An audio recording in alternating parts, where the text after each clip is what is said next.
Okay, my friends, another shocker du jour. Everybody probably that's been subscribed to my channel for a while now knows about planet Nibiru, which has extremely wide elliptical orbit. It runs 3,600 years. Now, it's supposed to come back by Earth basically any day. Now, they haven't seen any evidence of this specifically that's been reported. Now, whether they've seen it or not, I have no idea. But there's a lot we have to discuss about Nibiru and about the enormous amount of huge meteorites that are coming right now that apparently did happen in the ancient past. Now, let's get into the details of this because it gets pretty serious. And if it's true, there's a lot to consider. It's just not some spectacular, mystery. It is, well, now it is, but only mysteries stay mysterious until you really investigate it. And if you can investigate it correctly, we may be able to decode what's going on here, try to figure out what our true past was and what our possible eternity could be. This is all tied into one big ball. This is not just a little piece here and that's all by itself. No, it's zero. Everything is everything. Nothing is one thing. All right, let's get started. Okay, my outstanding friends, we have a very strange situation going on. There appears to be a lot of meteorites coming through our atmosphere, and comets and so forth are sort of circling around by the Earth. Some of them are crashing into the Earth, some of them aren't. But listen to what he has to say. And they're all different colors. And it just happens to be this is photographed over the top of Stonehenge. But listen to what he has to say. And an equally historic location, a green-hued comet that has not been visible in the night sky since the Stone Age. That's about 50,000 years ago. It was recently... First of all, the Stone Age was not 50,000 years ago. According to Velikovsky, all of these things happened 3,500 years ago. Now, there is a story about something maybe going to circle around this way every 3,600 years, and that was, which was in Nibiru. And that could very well be, because it's coming with a whole bunch of stuff, it looks to me. Recently photographed above Stonehenge in England. As close as the comet got to Earth, it was still a ways away, more than 100 times the distance to the moon, but it is a rare and historic treat to see it. Well, the thing that's really cool about this is time, right? If you think of the comet as it goes around in its orbit as like a clock, then the last time that, the hands were pointing to where it is now was the Ice Age, essentially. Actually, no, that's not true. It wasn't the Ice Age, it was the global flood age. 3,500 years ago, and that's what created all my mud fossils. And I also have meteorites here. Like this is a little iron meteorite, which is a lung. That is a lung, and I showed this very, very clearly. It has every single bit of lung to it. Now, I don't know what kind of creature it's from. And this, I also know, is a rocky, stony meteorite, and it has all the same biology as a giant human fingertip. And I also have those here too. I have collected things that nobody will look at because it changes everything that we were told. I mean, literally everything.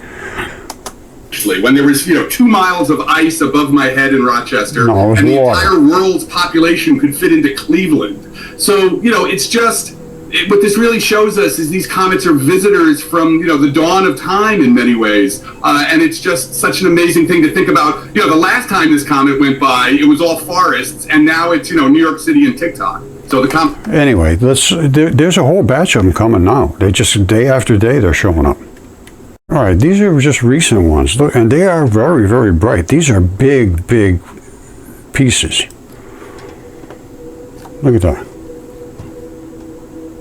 That's a big monster.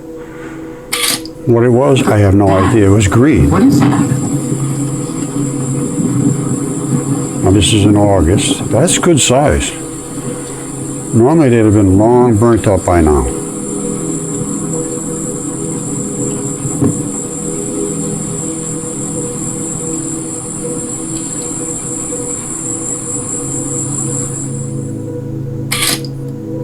A bright object was seen streaming across the Colorado sky over the weekend. It wasn't a UFO. Astronomers say it was a fireball meteor. That just means it was unusually bright and possibly even big enough to have hit the ground. Some of the reports described it as a big red fireball. One said the light from the meteor lit up the entire block. Really amazing to see that. And it was pretty substantial. Like that was a fairly decent one. Margaret Landis with the University of Colorado says most of the shooting stars we see in a normal meteor shower are about the size of a grain of sand up to a pebble. But a fireball can commonly be 3 feet in diameter or larger. The interest in the excitement for this one. All right, so why are they so big? What is it that's falling through here? How did that big clump get out there? Well, there are stories that explain it. Like I said, I have meteorites here, but let's just look at the ones that are comets that are out in space. Well, what is this? This is called Comet 67P. This is an actual picture. They had a Philae lander land right on here. It sampled what is these grains of actually tissues. They're bloody from, this is some kind of I believe it's a hip, from an absolutely enormous creature. And I'll show you how it bleeds off in the sun. It vaporizes because it's cooking the gases of blood, just like on your gas grill. This is a bundle of muscle. These are the tendons. This is the emplacement. Now, let's see what it does when it hits the sunlight. Look at this. You see that? What is that? Why is it doing that? Why would that shoot out like that? Just stop and think. Don't just rush to judgments. Oh, it's just one of those things. No. Why would it do that? And why would these little things be shooting up here all different directions and these shooting out sideways and all over the place? Why? Why isn't this cooking off? Why isn't there gases coming off of here? Why? I can tell you why. This is an artery. What is an artery? It's where your blood comes down to service all the little blood vessels. All right, the artery's coming down, and then the blood vessels are servicing the rest of your tissues up here, because you have to have service of blood from every little bit of tissue in your whole body. So, in this particular orientation, the sun is hitting directly into that and just boiling it right off of there. And you see them all coming straight up this way? Now, this time, it's twisted into an orientation where it's hitting the little blood vessels, and they're juicing off the same way. They're gassing off exactly the same way. That, and here's what it looks like. I think it's an ankle. I mean, not an ankle, a hip. That's what I think. There's the socket, you know, the ball and socket type thing, and then there's I'm not sure. You have to. I did have an anatomist look at it though, and I think he did tell me that he thought it was also a hip. This goes back it goes back to 2015. So my mind is not really working all that good anymore anyway. So I forgot, but I think it was a hip. It's gigantic. You know how big that blood vessel is there, that artery? How big do you think that is? Let me show you. You see that? 40 meters is that wide. So if you took this and you went from here to here to here to here, and then a little more, you got 160, 180 meters. That's like 500 feet, something like that, across. And that's where all that blood was shooting out of. And the blood is this stuff right here, all these little balls. They call them dragon balls. They can't explain those either. Well, what are those doing there? Well, they're bodily tissue. All right, that's literally where the blood fuses into your body. And it sends all that blood down, and it just keeps going everywhere. Okay? Blood has to go, every single molecule in your entire body, every single cell has to be, and I mean continuously. So how big is this thing? Well, there's Raleigh, North Carolina. That's pretty big. Pretty darn big. Now, they talked about these giants having battles in the sky. It's 3,500 years ago was when Velikovsky said the Great Flood happened. Now, if that's the case, they also say that was probably when Nibiru was in this region, because it has, I believe I heard somewhere, it has a 3,600 year orbit. So let's just think about that in a few minutes. But here's your meteorites. Every single one of them is biology, 100%. You see that? That's an iron meteorite. But guess what? That's a vein. I mean, that's an artery, and that's a vein. You see the red artery there? Other than that, it's all the metals that are in your blood. Your blood is 100% saturated with metals. 100% saturated with metals. And metals have all these different colors. That's why when the asteroids come, or meteorites come through space, some of them are green, some of them are red, some of them are whatever. And there's a chart of them here somewhere. Hold on. Okay, my friends, we're going to dig in a little deep on this. And the PhDs and all the big shots, they hated anybody that stepped outside the boundaries. And they said, well, what about Nibiru? What about this Nibiru? And what about these ancient texts? And what about all the things that were said in the past? Could they have substance? And Velikovsky did the research to prove, yes, these things did have substance, and the earth was flooded completely at one time. All the ancient things were preserved perfectly because of this heavy silicate salt water flood. And Yale agrees with that now. So there's no, at least they have come around to be able to accept that. And they actually did say, well, hold on, is it a failed evolutionary experiment? Well, let's just look at what they do have to say. All right, this is the paper they wrote, Exceptional Preservation, Soft Body Data Promoted by Silica-Rich Oceans. It covered the entire world. This is a worldwide event. Lydia Tarhan is the lead author.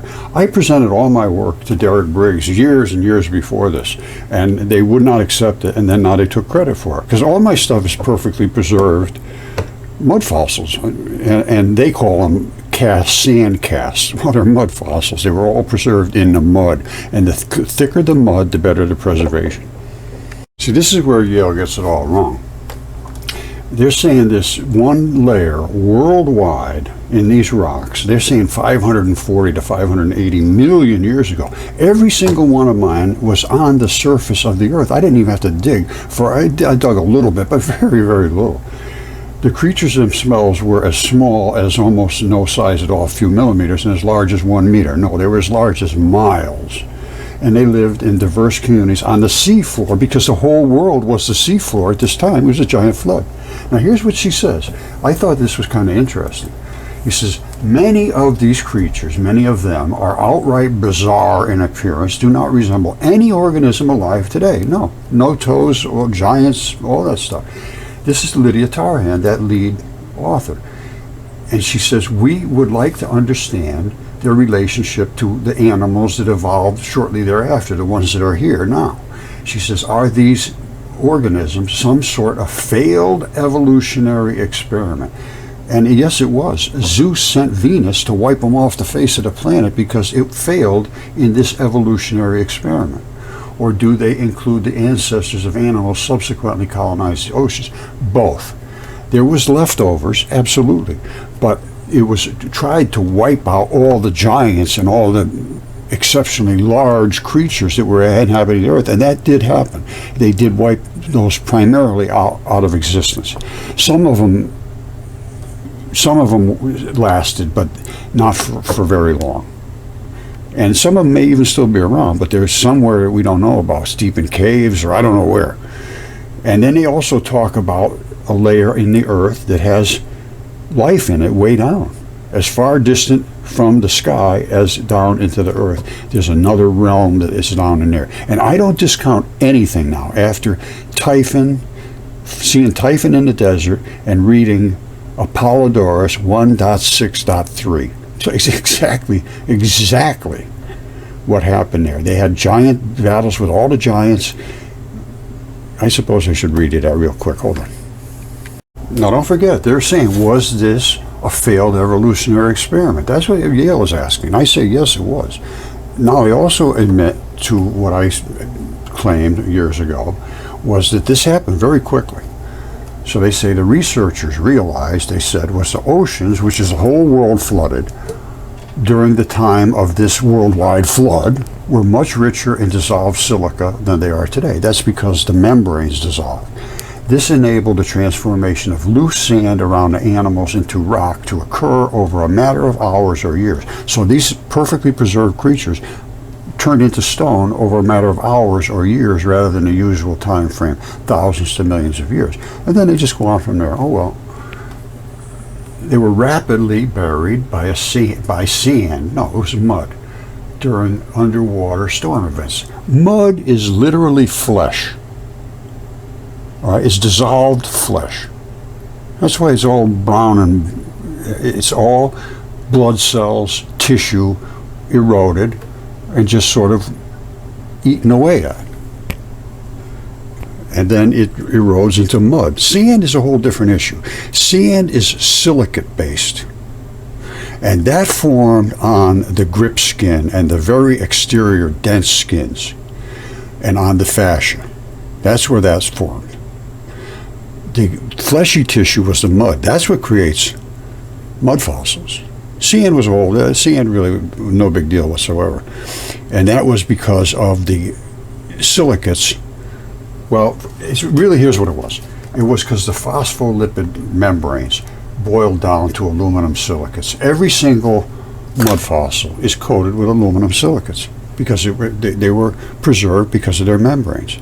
I think they were starting to realize this now, but this is a very slow process to break through these walls of minds that have been corrupted and forced into acceptance of whatever they tell you have to say. If you don't say what they tell you have to say, you're uneducated, you're a fool, and they have peer reviews that are like racketeering organizations that say, that guy said something he shouldn't have said, let's shut him down. And they do.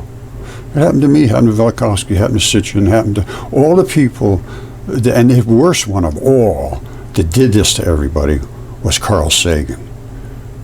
He's the one that caused the destruction of truth, and he will be remembered for that. Now, this would have been about close to 1,000 years earlier before they minted these coins. So they would have no idea what this creature was. So they put all kinds of monsters attacking a fish, and really almost it looks like they're attacking the fin. Look at this one. This one here, it looks like the fish is being eaten by something that had all those scorpion coils, or whatever coils you call them. And in here, look at them all. This guy, what is that? He's got all snakes coming out of his head. He's like attacking the top of the fish, his fin. Here's another one here. They're all over the place. They knew there was something attacked the fish there. And again, this is 1,000 or 800 years, something like that, after these events occurred. So what are they going to do? They're just making up what they think might have happened based on all of the ancient crazy creatures that were here. I mean, they were just absolutely crazy. So here's another one here, like Griffith attacking a fish. They knew these stories. They just didn't know how to deal with them. All right, don't forget, these coins don't go all the far back. It says the first coins were developed around the 7th century BC in Iron Age Anatolia, China, India, and ancient Greece. Now, they showed that dragon or something attacking a fish. That's all I can tell you. And of course, they wouldn't know what it was, so they just threw some kind of animal on there attacking a fish. See this? They found this three-eyed fossil monster, 520 million year old, and they have to fit it into there to work with Yale, because Yale says all this stuff happened a bazillion years ago, which is not true. And I'll show you one that's right on the surface of the earth that's even crazier than that, and I think it might be a flea. All right, they're saying they found this fossil monster lived 500 million years ago. No. Okay, you might want to sit down for this one. This is their monster that they found 540 million years ago or something, lived 500 million years ago. Well, what about this? What about that? It's on the surface of the earth, and the only reason this is growing moss all over it because it's biological. And I can guarantee you that the body is uphill and the blood is seeping down here, and that's what everything lives on. Everything lives on the blood. That's why it's so green. That's the fertility of blood. They sell blood meal to make things grow green. This, my friends, I believe, look at the legs. All right, look at all this little stuff coming down. The eyes are starting to deteriorate in this pupil area. That just happens. It's normal. Now look at this. This is what a flea looks like. Now, here's what the body of the flea looks like. Remember these legs. Don't forget the legs. Here's the body of the flea. Here's all the little things coming down. His eyes on the side, and those legs are all gathered together like that, right on the side of his body.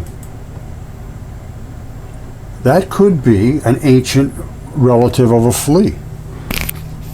Now that's a person's legs behind there. This thing is absolutely enormous. Don't forget, Lydia Tarhan from Yale University agrees that all this stuff was bizarre, absolutely bizarre. But they think talking little bitty things, and they cannot get their heads out from to listen to talk about these things, and even to think about them in the possibility they could be true.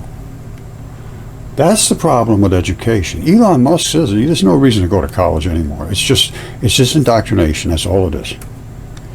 You know, when I say there's no reason to go to college, if you're going to learn a trade or something like that, that's a whole different issue. If you're going to learn a skill, totally different issue than going and being forced to take classes that indoctrinate you into putting you outside the realm of reality. Now look at this. I just noticed this. You see that little dot right there? You see all these little things coming down? That's the flea. See that dot? There's one over here too. Well, guess what? So does this guy have it. Same thing. There's one here and one here. Look at that. All right? You see that?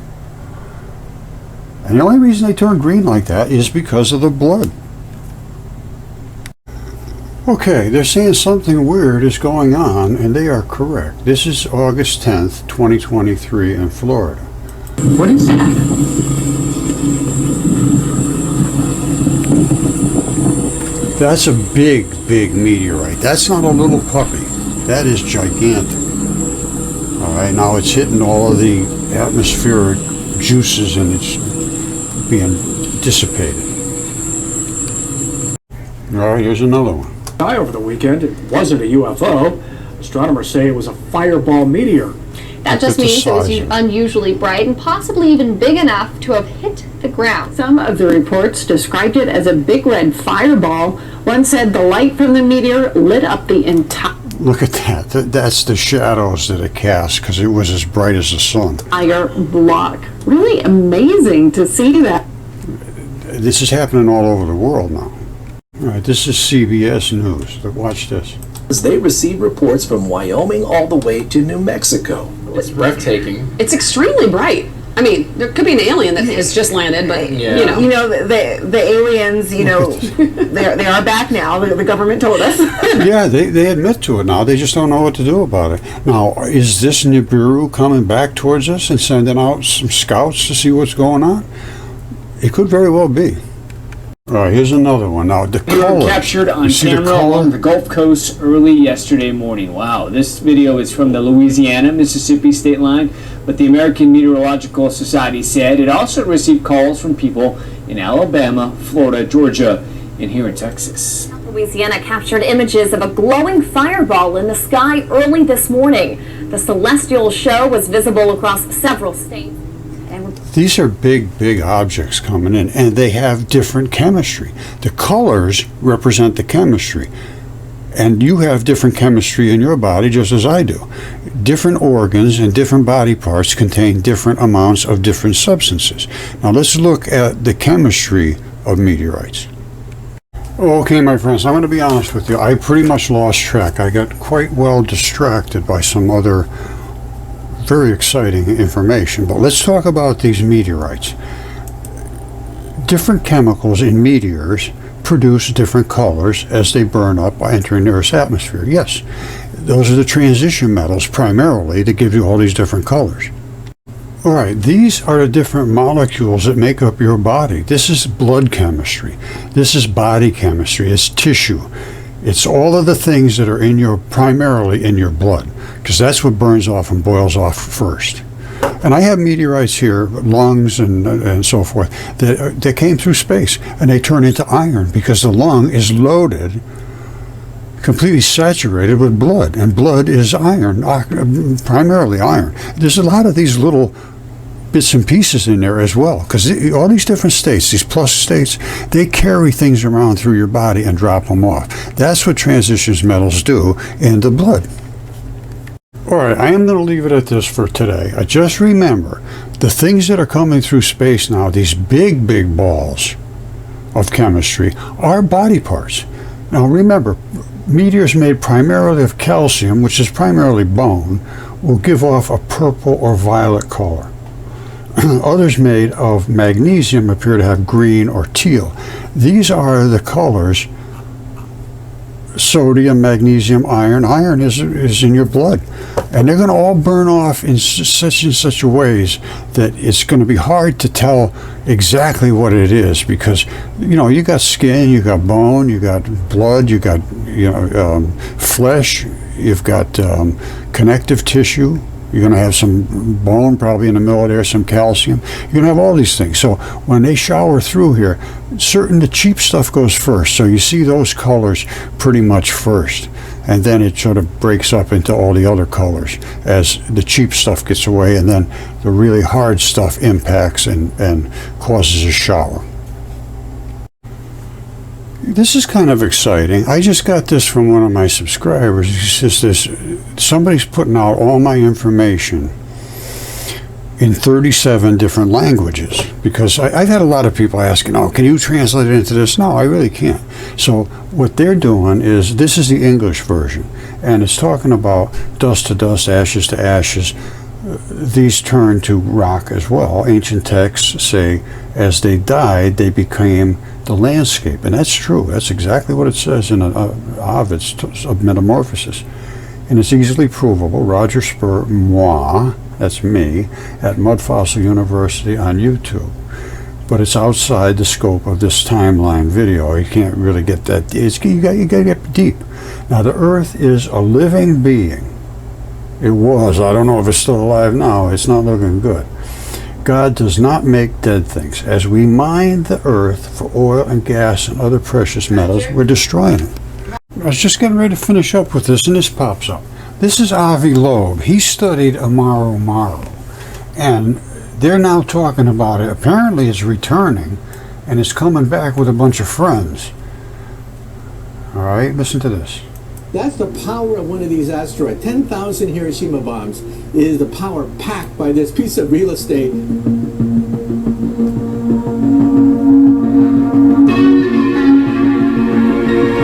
These are all apparently headed our way now. As I showed before, if the first known interstellar object passing through our solar system teaches us anything, it's that the interconnectedness of the universe reveals that extraterrestrial worlds are more similar to our own than we might have thought. All right.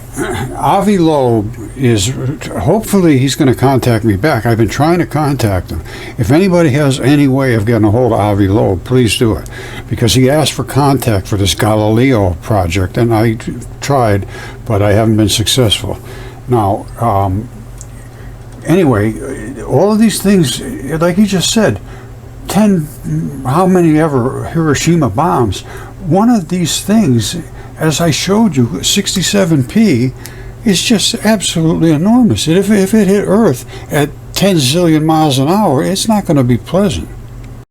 Okay, I don't know what to think about Amaru Maru and all the other comets and meteorites that are coming at us, but I can tell you what right now. If this thing hit anywhere on Earth, it's going to be an absolute nightmare. And this is biological. It is, I believe, a hip joint. This is where the artery is vaporizing off because the sun is hitting right down into the artery. That artery is 500 feet across. I showed it to you. These are all the little blood vessels that are tiny compared to that. That supplies all the blood. These supply little bits and pieces to every little blood cell on the entire body. Now, it breaks off right here at the abrupt transition. I'll show you that in a second. This right here is the abrupt transition. See, these are tendons. these stripes. These are tendon fibrils. Just get an anatomy book and look it up. This is a bundle of muscle that reached up and it breaks off. They break off with these abrupt transitions. That's just the way the body's constructed. It has layer after layer after layer, block after block after block, and they break along those block lines. So this is the muscle fiber. All of this little erosion, now all of this is blood, basically blood and a little tissue eroded. This never vaporizes. And the only time it vaporizes is when it gets close enough to the sun to cook the blood out of the blood vessels. This isn't dust. No way in the world could you think that's dust. You'd have to be literally insane to say, oh yeah, it's just dust. Well, it happens. No. Again, this is actually that artery. That's the artery. All that stuff was shooting out. 40 meters, I figured it out. It's almost 500 feet across. And all these little dots are where the blood vessels are going in to service all the cells. All right, and this is it, just looking at it. And this is it on top of Raleigh, North Carolina. That's not going to be a good day. And just think if this thing came through space and hit something on Earth. My goodness. It's not going to be pleasant. And this is what Avi Loeb is studying, is a Maru. I showed this is a finger. It's a finger, a complete finger. That's the grip skin is peeling off. That's the tough outer layer grip skin. That's the apical tuft. This white strap is the tendon. And then it breaks into little tendon balls. It latch right in here at the crease of your finger. Right there. And then the other side has the tendon balls, and it comes down over the top of your knuckle right there. That's the vein. That's the artery. These are the blood supplies. That's the tendon and the tendon straps that broke off here. And that's that finger. And I showed this anatomist. He says, as far as he's concerned, there's no possibility. It is not a finger, but he can't. Obviously, doesn't have it in his hands. Now that's, I believe, 1,300 feet long. Yeah, it's, a quarter of a mile. That's pretty good size. But there's other ones out there much bigger. But they all seem to be a product of some kind of space war, as far as I can determine. And I know there was gigantic creatures, just absolutely enormous creatures. So that's just what happened. It appears it was all true. So that's the last word for today, my friends. It's time that we start to talk about this and not be considered insane. I've shown so much evidence that nobody in the world can stand up against me. Nobody. Zero. Bring them on. All right, I love you. Bye. Okay, there's Typhon, and there's the fish, and he's spouting fire at the fish. There's his red flared eyes, his unkempt hair, spouting fire down at that fish. Now, you have to Google Earth. You can come up and look at this. This is his throat, comes all the way down here. Come back to this, and you see whatever, and his throat is cut down here. Exactly what it says in the text. Here's his cut throat right here. You see that cut right across? He bled out in the desert. You see that? These are his dragon scales that coated his throat. You see him running all the way up? This is just all runoff of fluids. And here's it runs all the way up his neck. These are all the dragon scales. There's his throat. And here's his red flared eye they talked about in the text. And he's just here all the way across North Africa. And here's the stuff he's spitting right from here. Like it looks like they emit from the beards. Come up and look at this, because you'll see. These two chemicals come together. This one's coming up. It looks like it's coming out of his nose. All right, it comes right down here, and the two meet up together, and it turns into fire. And that's what tried to burn this fish up. And it did burn up some of his vital flesh here. It ate right through it. Now this is on top of the surface of the earth. This isn't buried anywhere.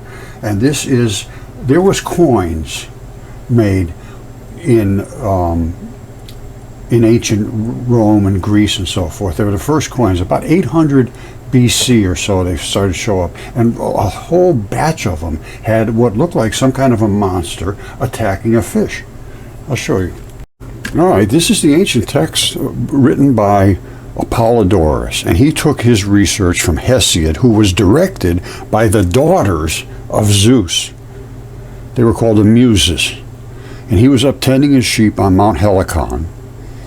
And his Muses came up and said, we want you to write a book about our father, about the history of the earth. And he said, I can't write. And they said, no, you will write. And he did. And he wrote and wrote and wrote and wrote. They gave him a magic rod, and he wrote. Now, Sky was the first who rolled over the whole world, having wedded the earth, having sex with the earth. He begat first the 100-handed. They had 50 heads and 100 hands. Then earth bore him the Cyclopses. And then more children. That he kept eating the children because he was afraid that they were going to attack and kill him, which ended up being the case. Now, when I talk about the War of the Giants and Typhon, you see this? 1.6.3. We look in here, and it's talking about Hercules and Hera and all these people killing all of the giants, and they killed all of them in the fates and fighting with brazier clubs, killed Argus and Thoas and the other giants. All were smote and destroyed with thunderbolts by Zeus. All of them, Hercules shot with arrows as they were dying. He shot them in the eyes with arrows as they lay dying. Now, when the gods had overcome the giants, so now they wiped the giants out with this huge battle. And I think these are the things that are in space that are coming through space now, because at this time, this was only 3,500, 3,600 years ago, maybe a little longer, but not much longer. It was, all of this stuff was on the top of the earth. It wasn't what they talk about, this huge amounts of time, no. Then the earth was more enraged, had intercourse with Tartarus, which is basically hell, and brought forth Typhon. And Typhon was the dragon, and he is in the desert. And they talk exactly, his hybrid between man and beast, size and strength surpassed all the offspring. Only his thighs were human, and they were of such prodigious bulk. He out-topped all the mountains. His head often brushed the stars. He would have been so tall, he would have been 3 times higher up than the space station. All right, and then he had 50 dragon heads, and they were all burnt off by Zeus. There's more text about that. From the thighs downward, he had coils, and I can see that leathery coil look there too. Now, he was all winged, unkempt, hair streamed on the wind from his head and cheeks, fire flashed from his eyes. We can see that very easily. He chased the gods, and they were scared to death, and they turned themselves into animals. He made for the very heavens with hissing and shouts, spouting a great jet of fire, which is also seen from his mouth. The gods saw him rushing at heaven. They made for Egypt in flight, and being pursued, they changed their forms into those of animals. Venus changed herself into a fish, and that's who Typhon killed in the desert, or the bodily manifestation of Venus, because they could change into anything they wanted. I imagine they could just leave that form behind and go on to something else, because Venus is out there floating around in space.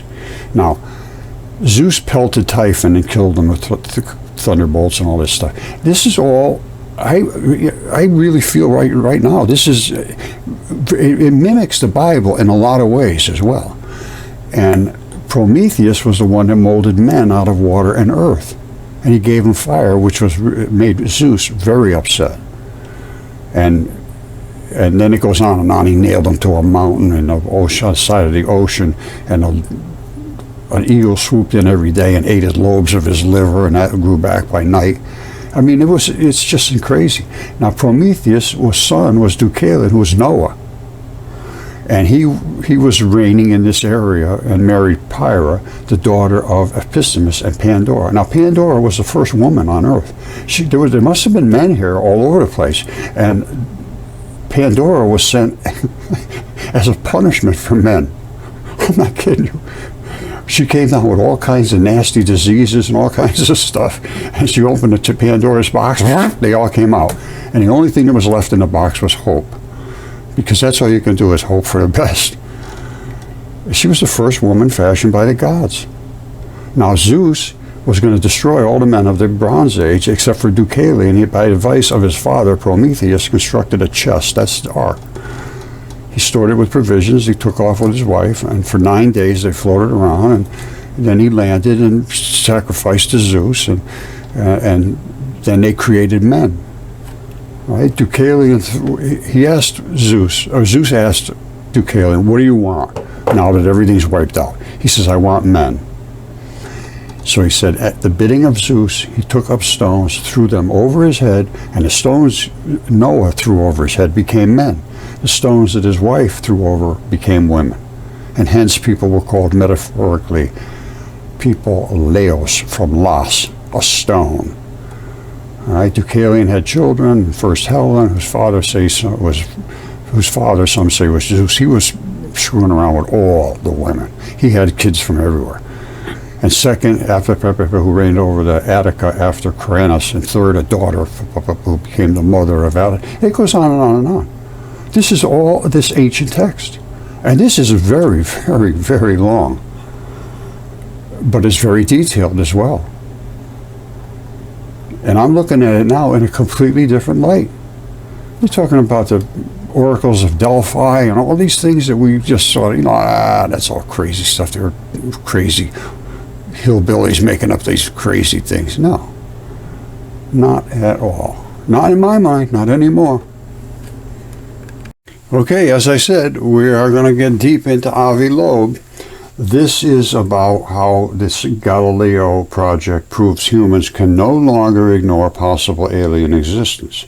Now, this is evidence of aliens, Harvard astronomer Avi Loeb. This was only 4 days ago. This is the Galileo project. They're really promoting this because the government has basically acknowledged, we know something's going on. We don't have any clue as to what it is. I am trying to show the evidence for what it is. Maybe I shouldn't be showing this. I don't know, but I am going to show it. Because Jesus Christ said nothing is hidden that will remain hidden, and nothing is buried that will stay buried. And that's what I'm doing. And he also said the earth is a corpse and a body. All right, look it up. Saying, I think it's 56 and 80 in the Gospel of Thomas. All right, and when he also says in number 2, I believe it is, he says, when you look, keep looking, seek and don't stop seeking, and when you find, you will be disturbed and you will marvel. And that's exactly what's happened. Now, if people can't accept it, which has been the case, I think we got a crack in the layer of weight that's been upon truth. I think the truth is going to be able to sneak up through there because everybody's looking now. It's not just me. It's not just him. Everybody is sort of nibbling around the edges, and they can't. Well, come on, they can't be. Oh, come on, and that's what you hear. That's what I'm hearing now. It used to be, what a freaking idiot you are. Now it's, well, who could prove that? Who could show that? Well, I can. And that's what I want Avi Loeb. Like I said, I'm not going to get off this case. Avi is going to be the guy that introduces this. He's asking, I'm presenting. And I see no reason whatsoever that he should avoid me with the evidence that I have. And if you don't think I have evidence, I want to know why you say, Roger, you have no evidence. Leave the guy alone. No, that's not true. I have all the evidence, and I'm sure he's going to be interested. From everything he says, there's no way he can't be interested. So let's see how it all plays out. Because I know, like I say, when you get into these myths, it really does get crazy. And the one thing I just want to say, I don't know if I already said this or not, but as far as I'm concerned, Jesus Christ came here to warn us about all this stuff. And there was a bigger God than Zeus, who was the God of this realm. And we all think he was the God that created the flood and he's our God and all this. No, that's the key. That's why it's going to upset a bunch of people.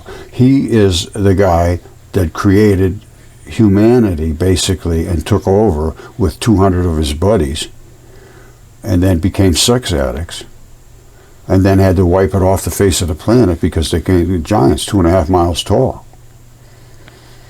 Now, before that, though, there was the Titans and all that. It's really, really insane. But when you saw a Typhon, There's no denying it. There's no denying it. So all we can do is examine it. And that's exactly what Avi Loeb says. He says, I look for the evidence. I follow the evidence. Well, Avi, let's get following together, my friends.